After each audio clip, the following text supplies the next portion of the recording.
خدای دې اقبال پلازه کې مړکه شیخ بمباره یکی جنازه دې جړاګانو چې ته وینه ملګرو دا د پیښور اقبال پلازه ده کومه چې د هیرامنډۍ نه هغه کمه نه ده. موږ دا وخت چارواکو ته خواست کوو کوم چې د دې خلاف اکشن نه اخلي موږ هغې ته خواست کوو چې د دې خلاف د اکشن واخیستلی شي ځکه موږ خو پنجاب ته د هیرامنډۍ پیغور ورکوو خو په خپل ګریوان کې هغه نه ګورو او زموږ کوم را روان نوی نسل چې دی هغه په دې شي کې ډېر زیات اموخته کړی شوی دی او ډېر زیات چې کوم دی هغه خراب روان دی. زه د کیپیټل سیټي پولیس پېښور نه د دې شي د ختمېدو هیله کوم او پولیس ته خواست کوم چې دا روان دي د دې خلاف د اکشن واخیستل کړی شي او داسې قسمه فحاشي د زنا کومه اډه چې ده هغه دې د پېښور نه ختمه کړی شي.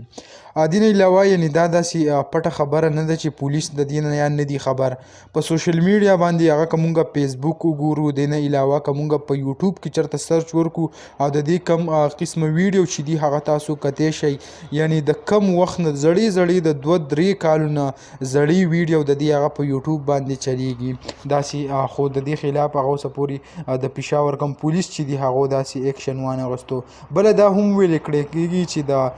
کومه اقبال پلازه چې ده نو دا وایي یو رجسټر ده او په دې کې چې دا څه کېږي نو د دې کم اجازت چې دی وایي هغه هم قانون ورکړی دی. نو که قانون داسې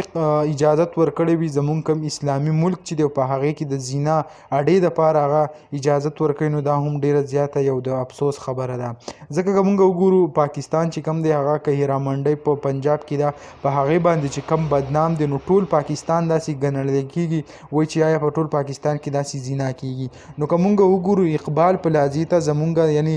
کم پښتانه چې دي ځان ته پښتانه وایي هغه بیا په خیبر پښتونخوا پېښور کې چې کوم دی دا پلازه ده نو هغې تر اوسه پورې د دې خلاف چا اکشن وانخیستی شو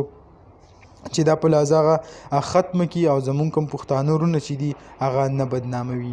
نو دغه ویډیو دغه تاسو سره شریک کړه او د حکومت نه دا یو خواست کو چې پېښور کې چې کومه اقبال پلازه ده دا دې زر تر زره ختم کړي ځکه زمونږ کوم را روان نسل چې دی هغه ډېر بد طرف ته روان دی.